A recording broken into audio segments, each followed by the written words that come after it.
Há dias em que sentimos que algo dentro de nós chegou ao seu limite. Não é exatamente cansaço, embora o cansaço esteja lá. Não é exatamente estresse, embora o estresse esteja presente. É outra coisa, algo mais difuso e mais total. Uma sensação de estar cheio até a borda, sem espaço para mais nada. Como um vaso no qual alguém tivesse despejado sem parar e que agora ameaça transbordar a menor gota adicional. Esta sensação manifesta-se às vezes ao acordar, antes mesmo de o dia ter começado, como se o sono não tivesse esvaziado nada, restaurado nada. Manifesta-se às vezes no meio de uma conversa, quando de repente as palavras do outro se tornam ruído, quando a atenção escapa, apesar de todos os esforços para mantê-la. Manifesta-se às vezes diante de uma proposta que deveria alegrar, um convite, uma oportunidade, uma boa notícia, e que não conseguimos acolher porque já não há mais lugar. Nem mesmo o que é bom consegue entrar. O cálice está cheio. Esta saturação tem uma qualidade particular. Não está localizada no corpo nem na mente. Está em toda parte ao mesmo tempo. A cabeça está atravancada de pensamentos que giram sem encontrar resolução. O peito está apertado por uma tensão surda. Os ombros carregam um peso invisível. Talvez você se reconheça nessas palavras. Talvez esteja vivendo neste exato momento esta sensação de excesso. Se for o caso, saiba primeiro que isso é normal. Você é simplesmente humano, com limites humanos, num mundo que parece ter esquecido que estes limites existem. O transbordamento não é um fracasso pessoal. É frequentemente a consequência previsível de condições que ultrapassam o que um ser humano pode razoavelmente absorver. Mas de onde vem tudo isso que nos enche assim? Nossos antepassados, há apenas algumas gerações, viviam num mundo onde a informação era escassa. Um jornal por dia, talvez, algumas cartas por mês, as notícias da aldeia transmitidas de boca em boca. O resto era silêncio, espaço, lentidão. Hoje, num único dia, recebemos mais informação do que eles recebiam num ano inteiro. Nosso cérebro, moldado por milênios de evolução num ambiente calmo, encontra-se mergulhado numa torrente que não está equipado para processar. Não fomos feitos para isso. Ninguém foi. Mas o transbordamento não é apenas externo. Também é feito de tudo o que se acumula em nós sem ser digerido. Os pensamentos que voltam em loop porque nunca encontraram resolução. As emoções que deixamos de lado por falta de tempo para atravessá-las. As conversas inacabadas que continuam a girar na nossa cabeça. As decisões adiadas que pesam como dívidas. Os projetos em suspenso que ocupam um canto da nossa mente sem avançar. Tudo isso ocupa espaço. Tudo isso enche o vaso, gota a gota, até que não haja mais margem. É como uma casa onde se entrasse cada dia com novos objetos, sem nunca jogar nada fora. No início, há lugar. Encontramos cantos, gavetas, prateleiras. Depois, os espaços enchem-se. Começamos a empilhar. Fechamos portas de quartos que se tornaram intransitáveis. Circulamos cada vez com mais dificuldade pela nossa própria morada. E um dia, percebemos que já não podemos nos mover, que cada gesto desloca algo, que o espaço vital desapareceu sob a acumulação. E depois há o que acumulamos nós mesmos, às vezes sem nos darmos conta. Os compromissos que assumimos por obrigação ou por medo de decepcionar, as posses que guardamos por hábito ou por medo de faltar, as identidades que mantemos por lealdade a um passado que já não existe, as expectativas que carregamos sobre o que nossa vida deveria ser. tudo isso também enche, atravanca, satura. O vaso transborda do que recebemos, apesar de nós, e do que nós mesmos nele despejamos. Lao Tse já observava este paradoxo fundamental da existência humana. Notava que dedicamos toda a nossa atenção ao que está cheio, ao que é visível, ao que é tangível, e que negligenciamos o que está vazio, o que é invisível, o que é espaço. No entanto, dizia ele, é o vazio que torna as coisas úteis. Moldamos a argila para fazer um vaso, mas é o vazio interior que permite ao vaso conter. Abrimos portas e janelas numa casa, mas são estas aberturas que a tornam habitável. Esta observação é tão simples que pode parecer banal, e, no entanto, contém uma sabedoria que esquecemos sem cessar. Passamos a vida a encher, como se o valor residisse no cheio. Medimos nossa riqueza pelo que possuímos, nossa importância pelo que fazemos, nossa inteligência pelo que sabemos. Quanto mais temos, mais fazemos, mais sabemos, e melhor é.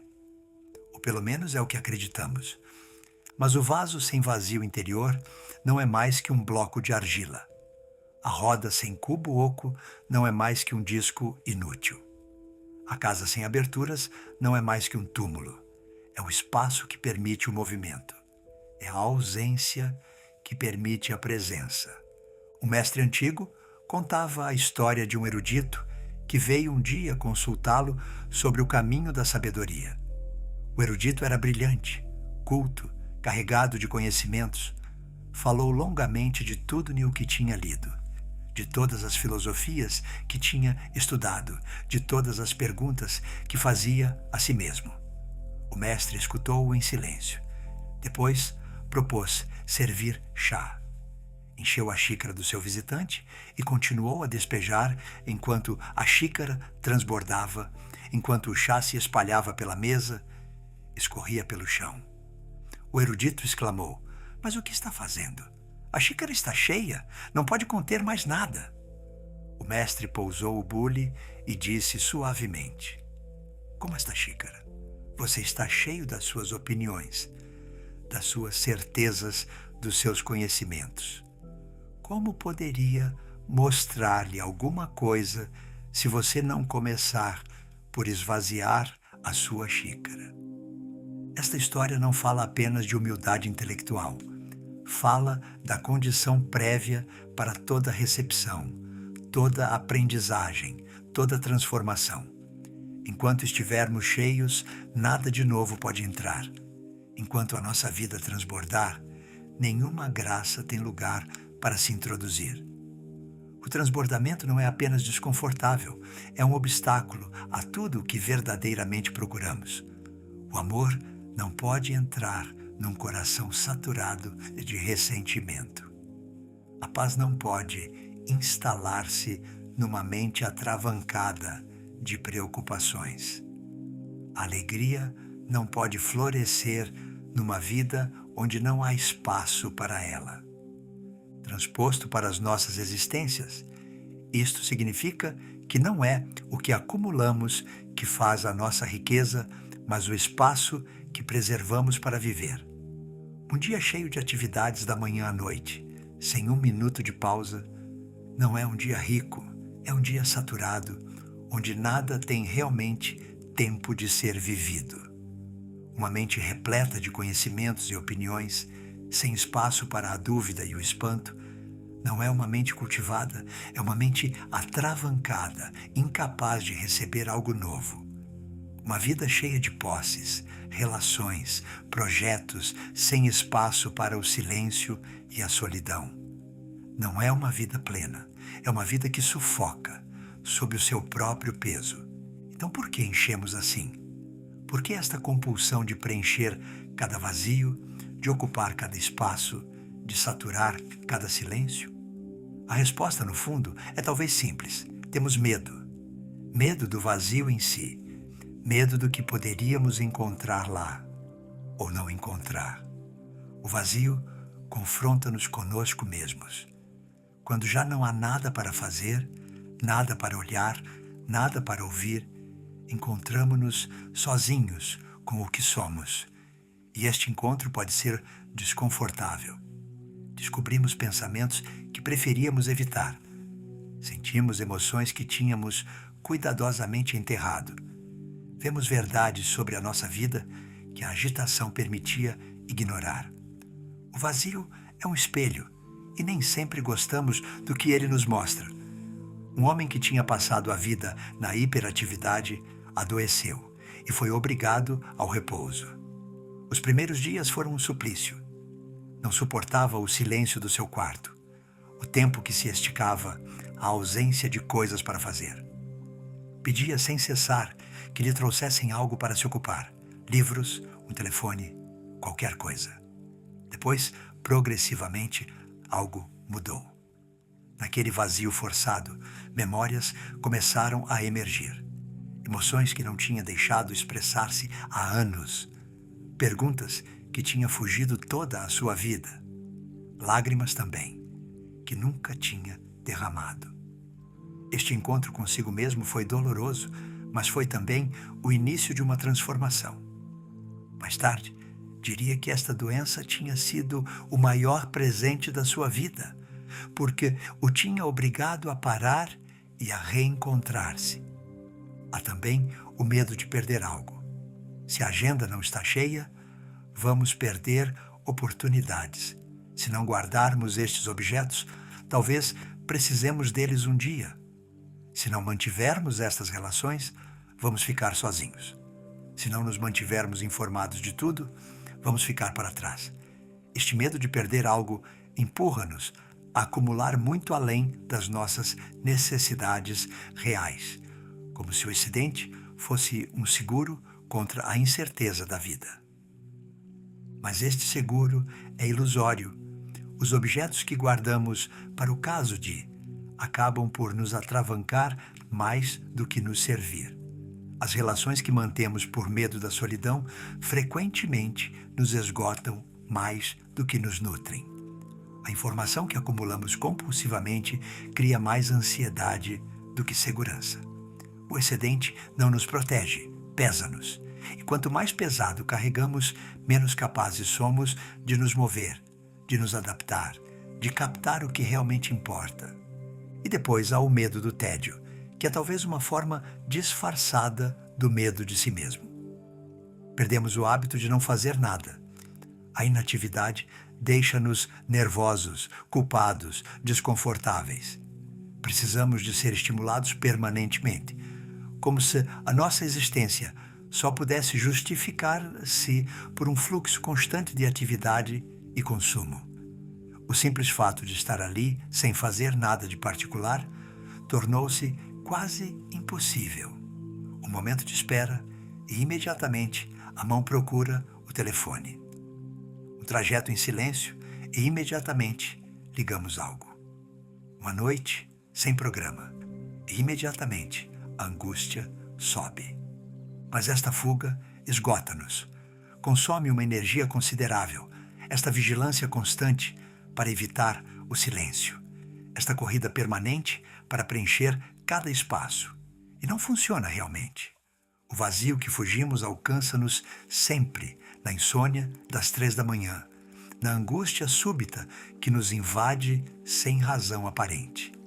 Nesta sensação de excesso, que é talvez paradoxalmente o sinal de um vazio mais profundo que nunca ousamos olhar de frente. Porque há duas espécies de vazio. Há o vazio que fugimos, o que assusta, o que confronta, o que revela o que preferimos não ver. E há o vazio que poderíamos habitar, o que descansa, o que regenera, o que abre um espaço para que algo novo possa nascer. Estes dois vazios não são diferentes em natureza. São o mesmo vazio, vivido de maneira diferente. Um é sofrido e resistido. O outro é escolhido e acolhido. A diferença não está no vazio em si, mas na nossa relação com ele. Quando um vaso transborda, a solução não é encontrar um vaso maior. A solução é parar de despejar. Esta evidência deveria guiar-nos E, no entanto, frequentemente fazemos o contrário. Procuramos aumentar a nossa capacidade em vez de reduzir o fluxo. Queremos tornar-nos mais eficientes, mais resistentes, mais capazes de gerir, como se o problema fosse a nossa insuficiência e não o excesso que nos assalta. A indústria do desenvolvimento pessoal transborda de promessas neste sentido. Como fazer mais em menos tempo. Como gerir o seu estresse para suportar mais. Como otimizar o seu sono para precisar de menos descanso. Como tornar-se uma máquina melhor, em suma. Mas não somos máquinas. E mesmo as máquinas têm limites além dos quais se quebram. Não somos insuficientes. Somos simplesmente finitos. Há uma quantidade máxima de estímulos, de informação, de compromissos, de emoções que podemos processar. Além deste limite, saturamos. E a sabedoria não é empurrar sem cessar este limite, mas conhecê-lo e respeitá-lo. Honrá-lo como honraríamos um amigo que nos diz a verdade. Criar espaço não se faz acrescentando algo. Isto pode parecer evidente, mas esquecemos constantemente. Não podemos acrescentar vazio. Não podemos adquirir espaço. Não podemos comprar silêncio. O espaço revela-se quando retiramos o que o atravancava. O vazio aparece quando paramos de encher. O silêncio emerge quando desligamos o ruído. Não é uma construção, mas um desvelamento. Não é uma aquisição, mas um soltar. Um escultor, a quem perguntaram como criava as suas obras, respondeu: "Não crio nada. A estátua já está no bloco de mármore. Simplesmente retiro o que a impede de aparecer."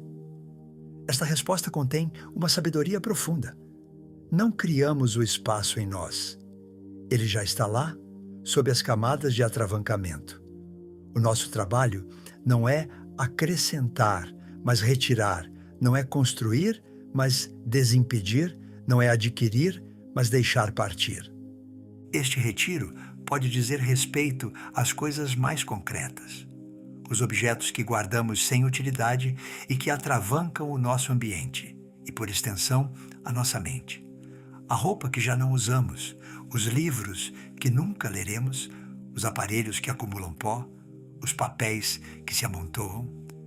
Cada um destes objetos ocupa não apenas um espaço físico, mas também um espaço mental. Pedem para ser arrumados, limpos, pensados. Exercem uma pressão subtil sobre a nossa atenção, mesmo quando não os olhamos. Retirá-los alivia algo em nós.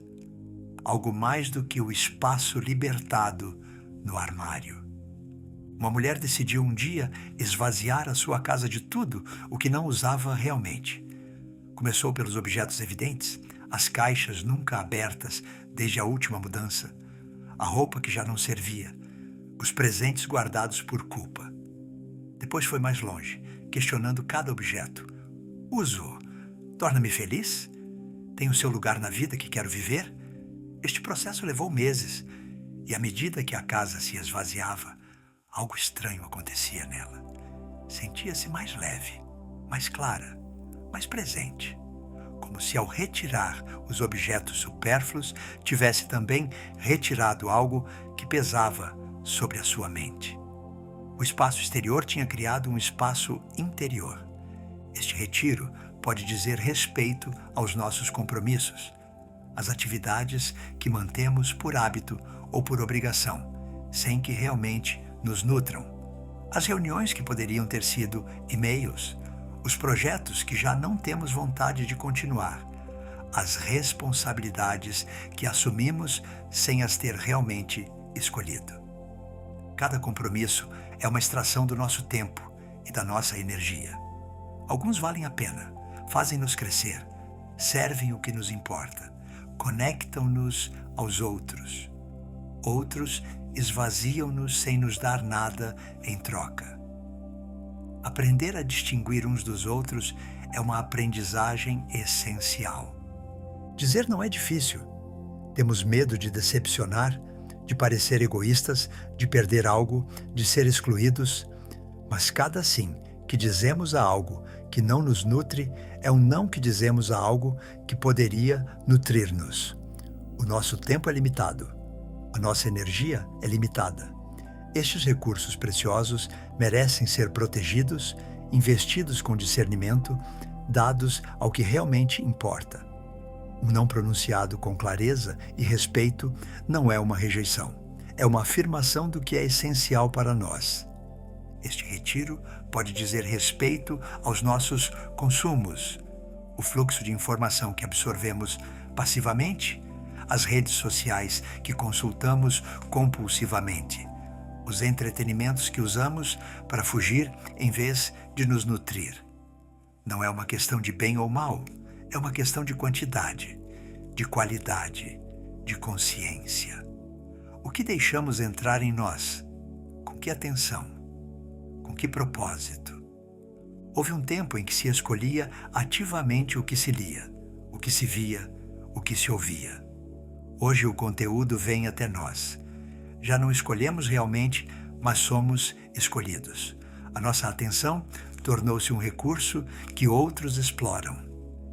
Retomar o controle do que deixamos entrar é um ato para recuperar o domínio de si mesmo, tornando-nos guardiões do nosso próprio limiar. Este retiro pode dizer respeito aos nossos pensamentos em si, as ruminações que giram em loop sem jamais chegar a nada, as preocupações com coisas sobre as quais não temos nenhum controle, o julgamento sobre nós mesmos e sobre os outros que só servem para nos contrair, as projeções num futuro que ainda não existe. Tudo isto enche a mente de um ruído que impede ouvir qualquer outra coisa. Não podemos ordenar aos nossos pensamentos que cessem. Quem já tentou sabe que isto não funciona. Tentar não pensar em algo faz-nos pensar nisso mais. Mas podemos mudar a nossa relação com os nossos pensamentos. Observá-los sem os seguir. Deixá-los passar sem nos agarrar a eles. Reconhecer que um pensamento é apenas um pensamento, não uma verdade, não uma obrigação, não nós mesmos. Esta distância cria espaço. Permite que os pensamentos existam sem nos invadir completamente. Um velho sábio comparava a mente a um céu pelo qual passam nuvens. As nuvens vão e vêm. Algumas são leves, outras são escuras e ameaçadoras. Mas o céu permanece sempre o céu, vasto e aberto, inafetado pelo que o atravessa. Os nossos pensamentos são como essas nuvens, passam. Não são o céu, não somos os nossos pensamentos. Este reconhecimento simples pode ser profundamente libertador. Cria um espaço entre nós e o conteúdo da nossa mente. Um espaço onde o descanso se torna possível mesmo no meio da agitação mental. Tudo isto, o retiro de objetos, de compromissos, de consumos, de pensamentos, não se faz num dia. Não é uma grande limpeza radical, uma purga brutal que esvaziaria tudo de uma vez. Este tipo de violência contra si mesmo raramente produz resultados duradouros. É antes um movimento progressivo, paciente, atento, olhar o que está lá, questionar o que merece ficar, deixar partir o que já não tem razão de ser. Não tudo de uma vez, mas um pouco cada dia. Não por ascese, nem por dever, mas por desejo de espaço, por sede de respiração. E não há fórmula universal. O que atravanca um pode ser precioso para outro. O que nutre um pode esvaziar outro. O discernimento é pessoal. Requer conhecer-se, escutar-se, observar-se honestamente. O que realmente me pesa? O que me faltaria se o soltasse? O que guardo por medo e não por escolha? Estas perguntas não pedem respostas imediatas. Pedem para ser carregadas, meditadas, deixadas amadurecer até que a clareza venha. O que se revela quando retiramos pode surpreender-nos. O vazio que temíamos não é o nada, não é a ausência de tudo. É, pelo contrário, cheio de uma presença particular. A presença do que sempre estava lá, mas que o atravancamento nos impedia de perceber. No silêncio, começamos a ouvir. No espaço, começamos a ver. No descanso, começamos a sentir. O que parecia ser uma falta, revela-se ser uma abertura. As tradições contemplativas sempre souberam isto. O silêncio não é a ausência de som, é a presença da escuta. O espaço não é a ausência de objetos, é a presença da disponibilidade. O descanso não é a ausência de atividade, é a presença do ser consigo mesmo. O que fugimos como um vazio aterrador pode tornar-se, se ousarmos habitá-lo, um lugar de renovação profunda. Alguns fizeram esta descoberta por acidente, forçados pelas circunstâncias a parar. Uma doença, uma perda, um desmoronamento. Neste vazio imposto, conheceram primeiro o desconforto, a agitação, a sensação de falta, o hábito do cheio a reclamar a sua dose. Depois, progressivamente, algo mais, um apaziguamento, um alargamento, a descoberta de que o vazio não estava vazio, de que estava habitado por uma qualidade de presença que a agitação tornava impossível, de que neste silêncio algo podia finalmente depositar-se, clarificar-se, regenerar-se. Outros fazem esta descoberta por escolha, concedendo-se deliberadamente momentos de retiro. Uma caminhada silenciosa, uma hora sem ecrãs, um dia sem agenda, um retiro longe do ruído. Estes espaços escolhidos não são fugas, são regressos. Regressos a si mesmo, ao que importa, ao que está vivo sob as camadas de acumulação. Não resolvem todos os problemas, mas criam as condições para que os problemas possam ser vistos com clareza e, às vezes, dissolverem-se por si mesmos. O vazio habitado não é um lugar onde nada acontece. É um lugar onde tudo pode acontecer porque o espaço existe para acolher. A disponibilidade, a abertura, a capacidade de receber o que vem sem saber de antemão o que será. Esta qualidade de ser é preciosa e perdemo-la em grande parte. Estamos tão ocupados a encher que esquecemos o que é estar vazios, vazios como um vaso que pode receber, vazios como um quarto que se pode habitar, vazios como um silêncio que se pode escutar. O mestre pedia aos seus alunos que praticassem o que ele chamava a pausa sagrada. Antes de cada ação importante, antes de responder a uma mensagem, antes de entrar numa reunião, antes de tomar uma decisão, parar um instante. Uma respiração. Nada mais. Apenas o suficiente para criar um espaço entre o estímulo e a resposta, entre o impulso e a ação. Neste espaço minúsculo, dizia ele, reside a nossa liberdade. Sem ele, somos autômatos reagindo mecanicamente ao que nos acontece. Com ele, tornamo-nos seres capazes de escolhas conscientes. Estas pausas não abrandam a vida, aprofundam-na. Não nos fazem perder tempo, fazem-nos ganhar presença. Não diminuem a nossa eficiência, transformam a nossa agitação dispersa em ação concentrada. Paradoxalmente, fazendo menos, frequentemente realizamos mais. Parando, avançamos melhor. Esvaziando, enchemo-nos do que realmente importa. O espaço de que se fala aqui não se cria acrescentando palavras, mas retirando-as. O silêncio não se ensina falando mais. Assim, estas reflexões chegam agora ao seu fim. Não porque tudo tenha sido dito, mas porque o essencial foi talvez sugerido e o resto pertence a cada um. Resta uma imagem, a de um vaso que transbordou durante muito tempo e que, pouco a pouco, reencontra espaço. deixamos de despejar nele sem pensar. Deixamos que parte do seu conteúdo se evaporasse. Talvez tenhamos retirado deliberadamente algumas pedras que ocupavam demasiado lugar. E agora, à margem de novo. O vaso pode receber de novo. Não tudo o que passa, mas o que merece estar lá. Não de qualquer maneira, mas com discernimento. Não até o transbordamento, mas até aquele ponto de plenitude que ainda deixa espaço para respirar. Este vaso é cada um de nós que conhecemos o transbordamento e que procuramos, talvez desajeitadamente, reencontrar um pouco de espaço.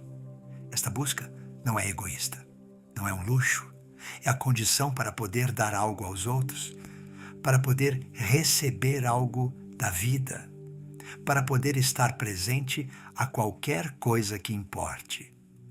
Não se pode despejar de um vaso vazio, diz o provérbio, mas também não se pode receber num vaso que transborda.